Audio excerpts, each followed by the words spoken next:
नमस्ते बच्चों, तो हमने क्लास 8 का साइंस का unit number 10 cell and cell organ start किया था। तो पेज नंबर 68 में हमने देखा था process those don't consume cellular energy.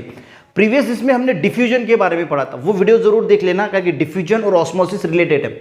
Diffusion का मीनिंग क्या हमने देखा था, देखिए डिफ्यूजन और ऑस्मोसिस दोनों सेम है, यानी moment of higher concentration to lower concentration moment होता है किसी पर उसमें क्या होता है, डिफ्यूजन की अगर हम बात करें तो उसमें मॉलिक्यूल, आयन और पार्टिकल का मूवमेंट होता है। इसमें अगर हम ऑस्मोसिस की बात करें तो इसमें सॉल्वेंट यानी वाटर की मूवमेंट होती है, और इसके लिए सेमी परमिएबल मेम्ब्रेन जो है उसकी जो है वो सिलेक्टिव परमिएबल मेम्ब्रेन जो है यानी उसकी जरूरत होती है। ठीक है, मेम्ब्रेन की जरूरत होती है। मेम्ब्रेन डिफ्यूजन में कोई मेम्ब्रेन नहीं है, एक कोने में आपने स्प्रे किया तो उसका सुगंध सारी रूम में फैल जाएगा, कोई मेम्ब्रेन। पर ऑस्मोसिस के प्रोसेस के लिए एक सिलेक्टिव मेम्ब्रेन की जरूरत हमें पड़ती है। ठीक है, समझ में आ गया। अब ऑस्मोसिस भी क्या है, एक हायर कॉन्सेंट्रेशन से लोअर कॉन्सेंट्रेशन की मूवमेंट होती है। ठीक है, सेल, अब यहां पे हम बात करते हैं सेल की, प्लांट सेल है या फिर एनिमल सेल है। देखिए, तो travel of water from the part of more water, higher concentration को हम क्या बोलेंगे, मोर वाटर, यानी ज्यादा पानी है उसको हम हायर कॉन्सेंट्रेशन वाला बोलेंगे। यानी मोर वाटर से लेस वाटर जिसमें है उसमें जो है वो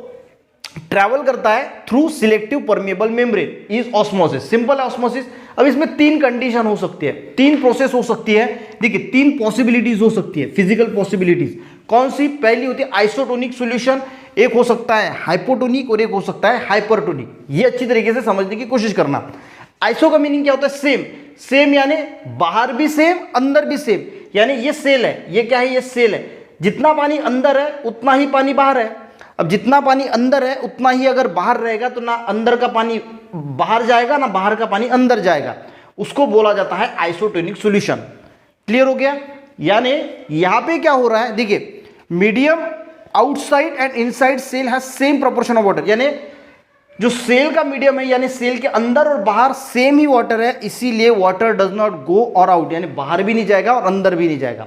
आइसो का मीनिंग क्या होता है, सेम, यानी आपको ध्यान में रखना है कि सेल के अंदर बाहर सेम पानी, अंदर बाहर सेम पानी है तो भाई जाएगा तो कहीं पे नहीं, अंदर भी नहीं जाएगा बाहर भी नहीं जाएगा। दूसरा होता है हाइपोटोनिक सॉल्यूशन। हाइपो का मीनिंग होता है कम, ये सेल के लिए हम लेते हैं, यानी सेल के अंदर अब पानी कैसा है, कम है। सेल के अंदर क्या है, पानी कम है। अब अंदर पानी कम है तो बाहर का पानी अंदर आएगा। तो यहां सेल के बाहर अगर पानी है, हमने पानी पी लिया, वो सेल के पहले बाहर होगा, उसको जरूरत है तो वो सेल के अंदर चला जाएगा।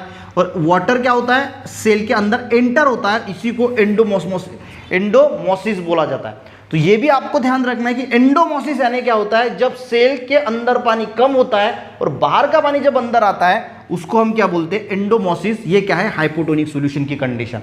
और तीसरी होती है हाइपरटोनिक सॉल्यूशन। हाइपर का मीनिंग क्या होता है, ज्यादा। अब सेल के अंदर ज्यादा पानी है, अब ज्यादा पानी सेल के अंदर है तो वो बाहर जाएगा, इसी को हम क्या बोलते हैं, water come out of the cell, यानी बाहर जाएगा वाटर सेल के, इसको क्या बोला जाता है, एक्सोमोसिस।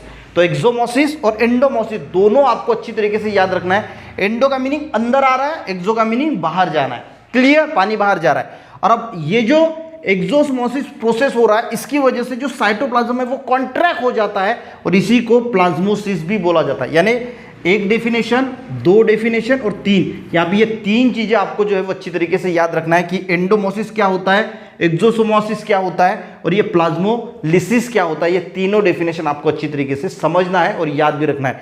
तो ये तीन प्रोसेस जो है वो इसमें हो सकता है। तो सिंपल है बच्चों, ज्यादा टेंशन की बात नहीं।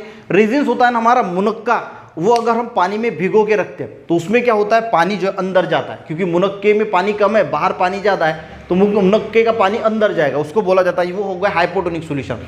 शुगर सॉल्यूशन में रखोगे तो मुनक्के का पानी जो है वो बाहर जाएगा, वो हो गया हाइपोटोनिक सॉल्यूशन। ठीक है, तो वही आपके इसमें दिया है, पढ़ लेना, बहुत सिंपल है। डिफ्यूजन का वीडियो जरूर देख लेना, डिफ्यूजन ऑस्मोसिस में डिफरेंस भी आपको समझ में आ जाएगा। और ये ऑस्मोसिस के लिए ये सिलेक्टिव परमिएबल मेम्ब्रेन की जरूरत होती है और water higher concentration to lower concentration जो है वो मूव होता है। तो यहाँ पे ऑस्मोसिस खत्म हो गया। नेक्स्ट इसमें हम साइटोप्लाज्म क्या है वो समझने की कोशिश करेंगे। आज का वीडियो समझ में आया, अच्छा लगे तो वीडियो को लाइक जरूर करना, अपने दोस्तों को भी शेयर करना, चैनल पे नए बच्चों तो सब्सक्राइब करना। मिलते हैं नेक्स्ट वीडियो में, तब तक के लिए जय हिंद।